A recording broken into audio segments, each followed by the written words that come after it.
एक शांत और सुंदर गांव में गोपाल नाम का एक युवक रहता था। वह सीधा सादा, मेहनती और भगवान का सच्चा भक्त था। उसके पास 2 भैंसें थीं। उन्हीं के दूध से उसका घर चलता था। हर सुबह सूरज उगने से पहले वह उठ जाता, भैंसों को चारा खिलाता, प्रेम से उनका दूध निकालता और फिर मिट्टी के साफ घड़ों में भरकर गांव में बेचने निकल पड़ता।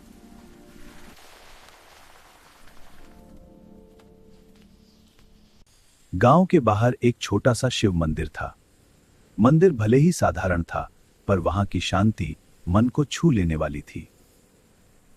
गोपाल का एक अटूट नियम था, दूध बेचने के बाद जो भी दूध बचता वह मंदिर जाकर शिवलिंग पर चढ़ाता था। यह नियम उसने किसी के कहने पर नहीं, बल्कि अपनी श्रद्धा से बनाया था।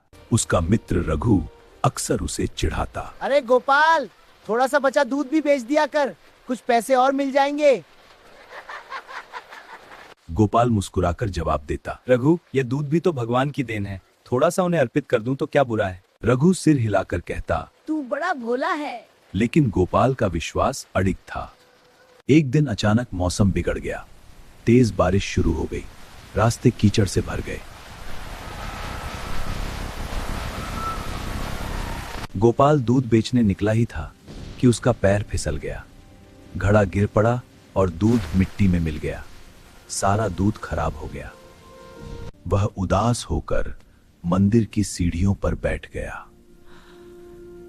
आज मैं भगवान को क्या चढ़ाऊं? तभी मंदिर के पुजारी आचार्य हरिदास बाहर आए। बेटा, क्यों परेशान हो? गोपाल ने सारी बात बता दी। आचार्य हरिदास मुस्कुराए।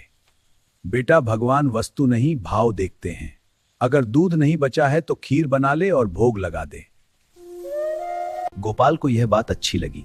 वह बाजार गया, थोड़े चावल, दूध और चीनी उधार लाया। घर जाकर उसने खीर बनाई।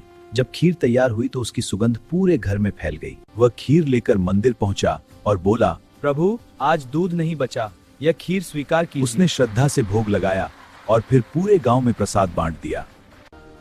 उसी समय कैलाश पर्वत पर स्वयं शिव और पार्वती अपने भक्त को देख रहे थे।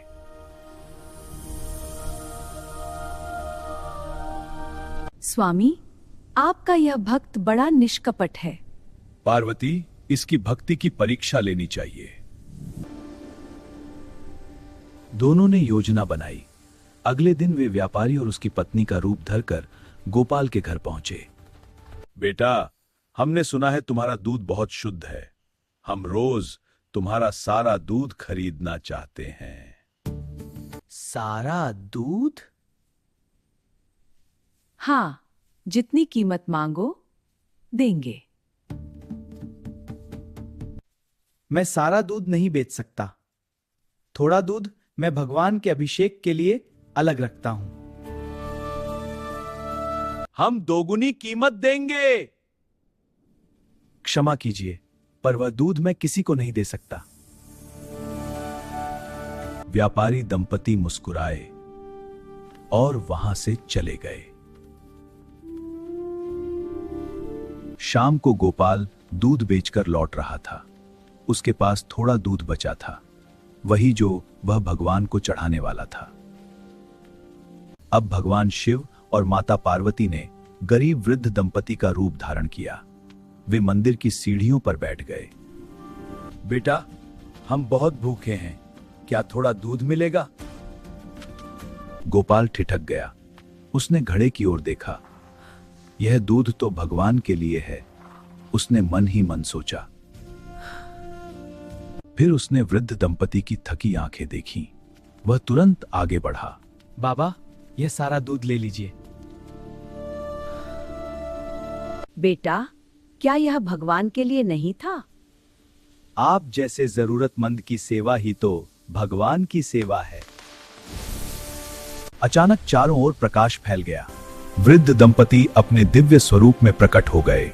सामने स्वयं भगवान शिव और माता पार्वती खड़े थे। गोपाल आश्चर्य से कांप उठा। वह तुरंत उनके चरणों में गिर पड़ा। वत्स, तुमने हमें पहचान लिया था अपने कर्म से। आज से तुम्हारे घर में कभी अभाव नहीं होगा। कुछ ही क्षणों में वे अंतर्ध्यान हो गए। उस दिन के बाद गोपाल का जीवन बदल गया। उसकी भैंसें अधिक दूध देने लगीं, उसका व्यापार बढ़ गया। गांव में उसकी ईमानदारी और श्रद्धा की चर्चा होने लगी। रघु एक दिन उसके पास आया। मित्र, मैं तेरी भक्ति का मजाक उड़ाता था। आज समझ गया कि सच्ची श्रद्धा क्या होती है। गोपाल ने मुस्कुराकर कहा, भगवान सबको अवसर देते हैं रघु, बस मन सच्चा होना चाहिए। मंदिर की घंटियां बज उठी।